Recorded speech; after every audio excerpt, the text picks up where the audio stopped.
Goeiedag almal. Die Afrikaanse tannie, een van die Afrikaanse tannies is terug. Ons gaan vandag tyd spandeer met werkwoorde, the action words.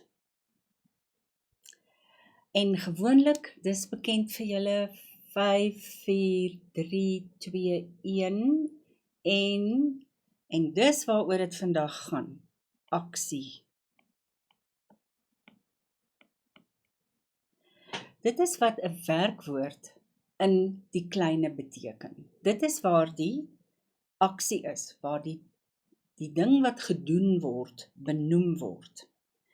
Nou hier het ek 'n prentjie met allerhande aksies, julle kan self daarna kyk, net om dit te probeer tuisbring. Dit is die doen-woorde. En hier is 'n paar voorbeelde. Die eerste een waarna ons gaan kyk is die selfstandige naamwoord, of die hoofwerkwoord, die belangrikste werkwoord in die sin. En dit is interessant om te sien dat slegs 'n werkwoord, een werkwoord, is soort van 'n sin, as jy kyk na daai eerste enetjie. Laat ek net gou my kleur verander. Dink, en in hierdie geval is dit 'n bevelsinnetjie, met een werkwoord. Die volgende een is, hulle dink, of hy dink, sy dink, daar's die werkwoord. Hulle dink hard, daar word die sin nou alweer 'n bietjie verder uitgebrei. Kom ons kyk na die volgende een. Die oupa geniet sy tee. En dan daai enetjie, ons is bang. Om te is, ja, is 'n baie belangrike werkwoord. So as julle nou net vinnig kan terugdink aan die woordordeles, dis hoekom ek die hand weer hier het. As ons net vinnig weer gou deurgaan, as ons dink aan stompie, want dit is waar stompie baie belangrik is en baie van hulp is. Daar's jou selfstandige naamwoord. Hier in daai deeltjie is jou werkwoord 1. Daar's tyd. Daar het ons die object of die objek, manner of wyse, plek. Hier in hierdie gaatjie het ons verb to, en dan het ons die infinitief hier af. Nou as ons praat van hulpwerkwoorde, in 'n sin waar hulle voorkom, gaan hulle altyd in daai posisie wees. Partykeer gaan hulle skuif agtertoe, maar ons sal later daarby kom. Ek hoop dit plaas net vir julle die werkwoorde in perspektief. As jy nie 'n hulpwerkwoord het nie, kom ons gaan net gou terug na daai een toe. Hierdie is geen hulpwerkwoorde nie. Hulle gaan dan inpas hierso.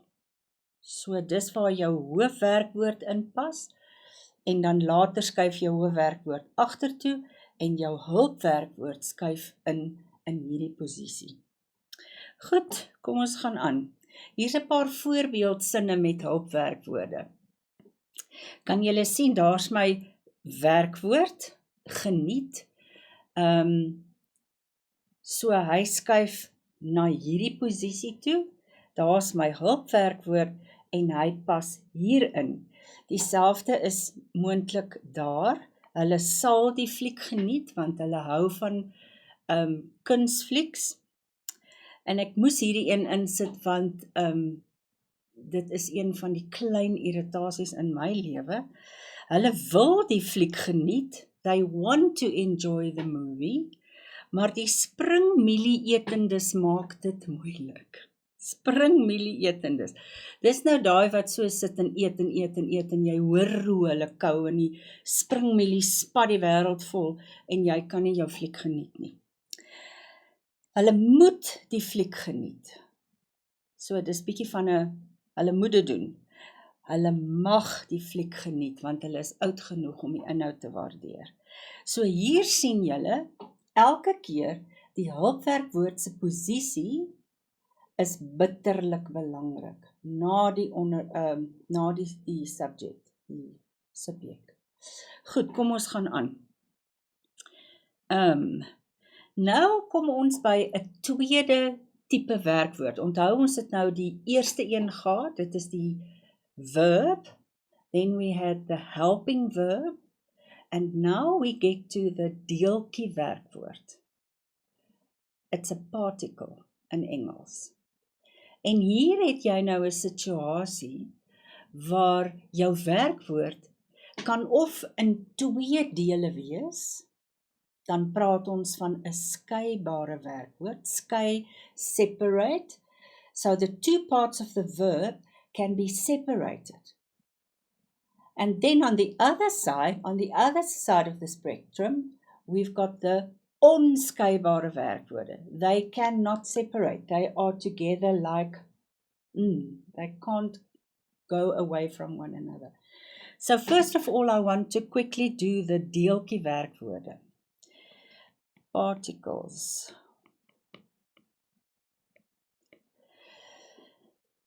And that word is important for you to just put in your Afrikaans file and keep it there, because it will help you to just remember. Nou by 'n deeltjie werkwoord is die voorsetsel baie keer betrokke. Byvoorbeeld, baie gewild, op, in, off, on. Now those are all prepositions, and we use them a lot. I will give you some examples just now. That's what I said. Die werkwoord deel in twee dele. Sal nou daarna kyk. So die posisie is, as ek net gou-gou weer kan teruggaan na die hand toe, die sterk deel van die werkwoord, die eerste deel van die werkwoord sal in hierdie posisie wees, in die teenwoordige tyd. Present tense, the first strong verb will be here. The preposition will take the place of verb 2 on this side. So, let me give you an example. Sy maak haar bed op. Ek dink ek het hom daar as 'n voorbeeld, maar kom ons gaan aan op hierdie een. So daar's die eerste deel van my werkwoord. Sy maak, she's making. Hier is die voorsetsel. Op is 'n voorsetsel. So sy maak haar bed op. Werkwoord, twee dele. Wat nou gebeur as ons dit in die verlede tyd skryf? Sy het, daar's my hulpwerkwoord, haar bed, en nou moet jy baie mooi kyk. Nou gebeur hier iets baie interessant. Jy begin met jou voorsetsel, op, dan kry hy 'n g by, want dit is wat hoe ons verlede tyd vorm.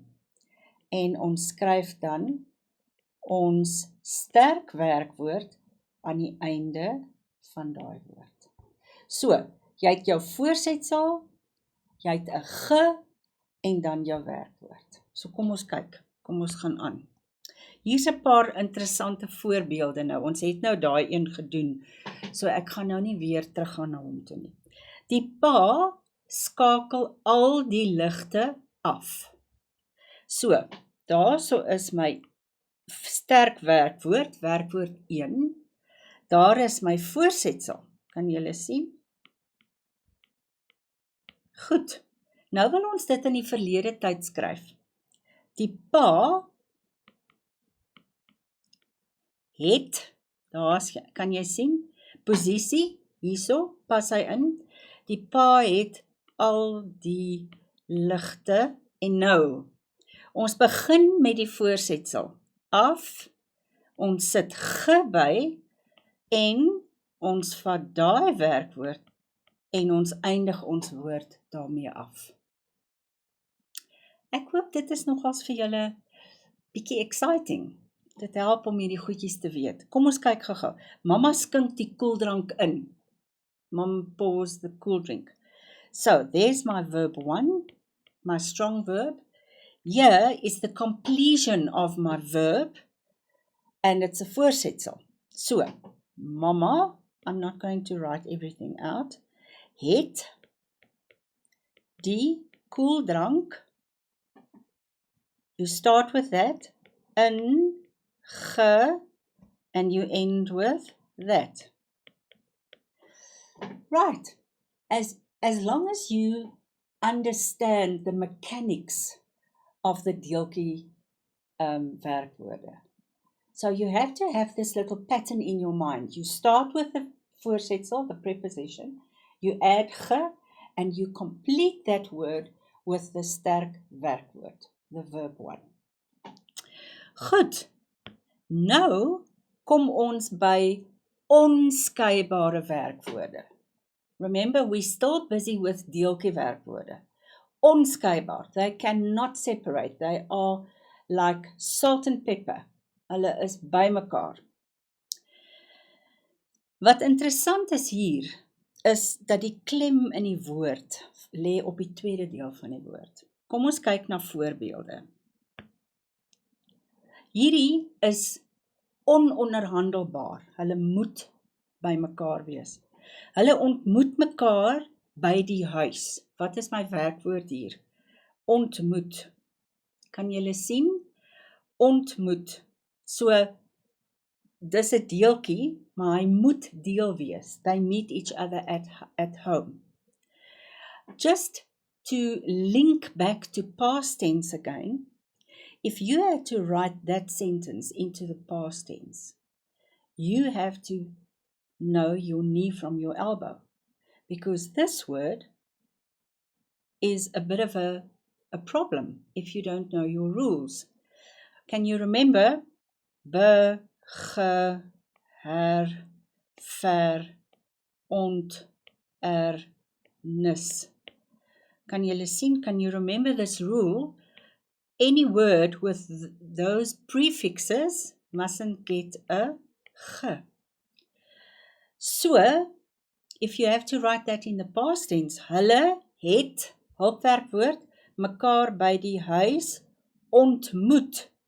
And because it's an onskeibare werkwoord, and you cannot add ge, you just move the word straight, the same word to the end of the sentence. Sy voltooi haar eksamen binne 2 ure. And there I've written the past tense for you. Sy het haar eksamen binne 2 ure voltooi. Okay, so it's not that difficult. There are some rules that you can, there are more words from those that you can maybe just research and find them. Goed, koppelwerkwoorde. Koppelwerkwoorde. Koppelwerkwoorde. Koppel means to link.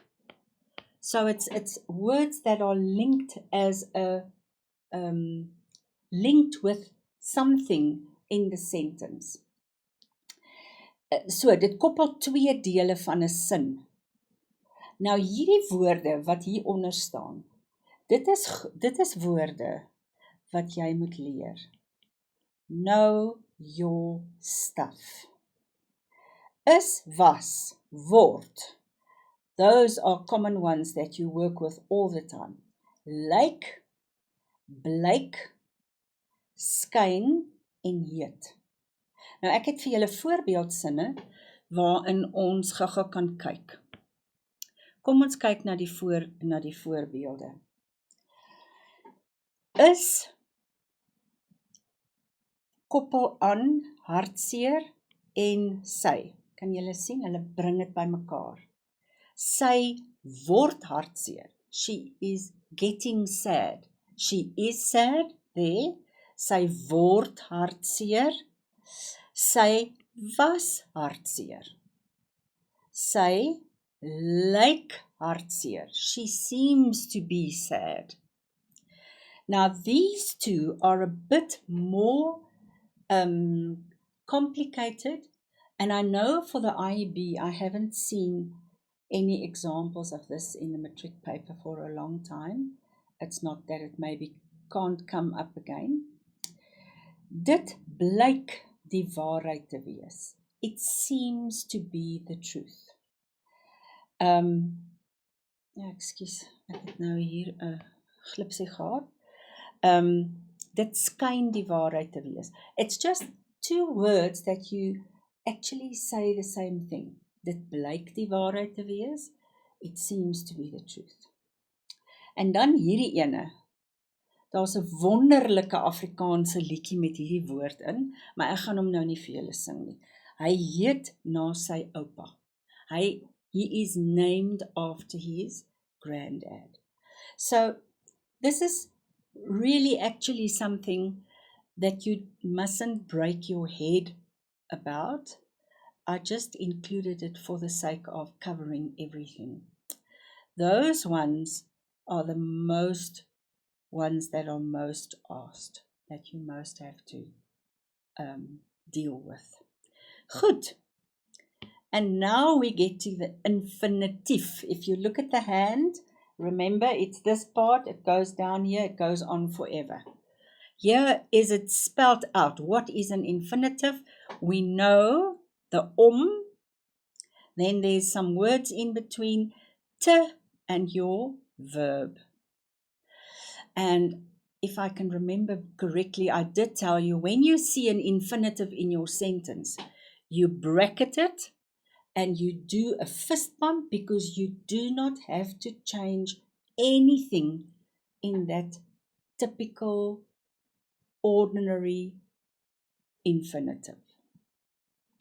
You do get some examples where you only need the te plus your verb, and then these two, hoef en behoort, we have already, I think, covered that in a previous lesson. But let's have a look at some examples. Goed, dis heerlik om lekker met jou vriende te kuier. Now here is a very long infinitive. Can you see? Om lekker met jou vriende, te kuier. There's your infinitive type werkwoord. Goed. Nou kom ons by behoort. Hulle behoort hard te werk. Now what do we see with the word, oops, let me just get that again, get going. Behoort en hoef. If you see those two words, you have to remember that it replaces the There is no in behoort and hoef. And that's what they're wanting to see, if you remember. The is replaced by behoort and hoef. So, no Hoef is mostly negative, negatief. And how do we have negatief in Afrikaans? Ons het nie, nie aan die einde. This little word is the only word that you can have after your infinitive. I'm going to say it again. This is the only word that can stand behind the infinitive. Nothing else, because your infinitive is always at the end of your sentence. Let's go back to this one. Hulle moet hard werk. Now, I want to show you this sentence because of that helping verb. As ons daai sin moet oorskryf in met behoort. Hulle behoort hard te werk. Please, and that's also something that you have to make a knot in your nose and remember this. As daar is as moet in 'n sin voorkom en jy moet dit oorskryf in die infinitiewe vorm, dan moet jy onthou, behoort vervang moet. So jy skryf nie die moet weer aan die einde van die sin by. So hulle behoort harte moet werk. Nee, doen nie dit nie. We just cross it out. We just don't use it. Something that you have to remember. That's not going to get into your brain by osmosis. You have to work through some examples with this. Goed, en dan, hierdie enetjie, hou daarvan om sy eie bed op te maak. He likes making his own bed. Hy hou daarvan om sy eie bed op te maak. Hier's nog 'n voorbeeld. Die leerders is besig om vir die eksamen voor te berei. Die leerders is besig. There's my infinitive. Fist pump, I don't have to do anything to that long part of the sentence. Just think how amazing that is. Die kinders probeer,